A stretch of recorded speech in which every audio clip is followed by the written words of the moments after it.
Hey everybody, welcome to ThaxCast. As always, my name's Terrell. Thanks for coming by. So if you've ever driven around the Texas Panhandle or parts of Oklahoma, you may have seen random arrows sticking off the side of the road. And it's easy to just look at that and go, huh, and then keep going and never really wonder what it's for. But if you've ever really wondered what it's for, that's what today's about. The arrows were crafted in steel by Charles Smith. They have colored bands on them representing the Comanche Nation.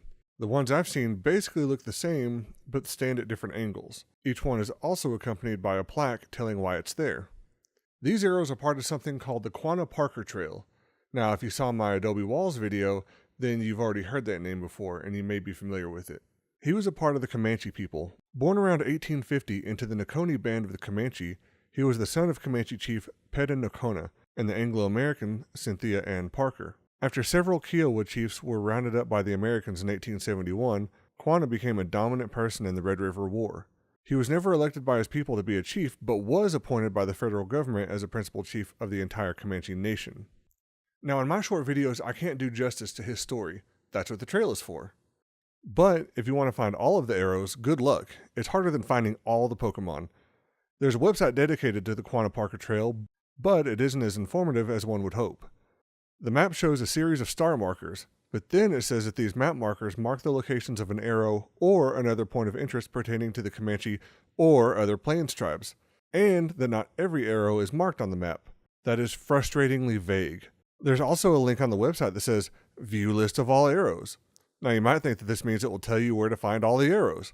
Instead, it just tells you which counties have an arrow, and says that some counties have more than one arrow. Now, it sort of feels like whoever made this site just sort of gave up halfway through. It also says that the counties that have the arrows will have a page on their site coming soon, and none of them do.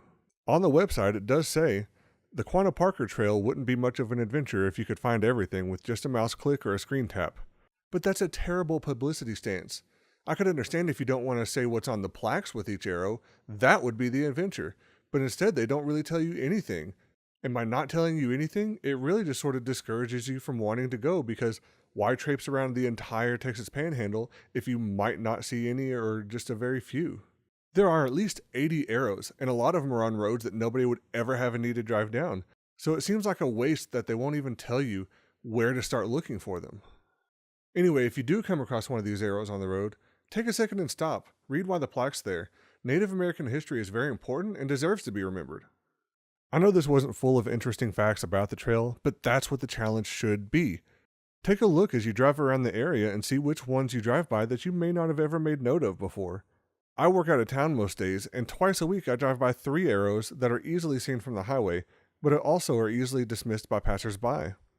Well, that's about it for now. Like I said, if you see one of these arrows, I encourage you to stop and look at it and see what it says. If you liked the video, give it a thumbs up. If you didn't, give it a thumbs down. You can subscribe and show your support and also get notifications about when videos go live.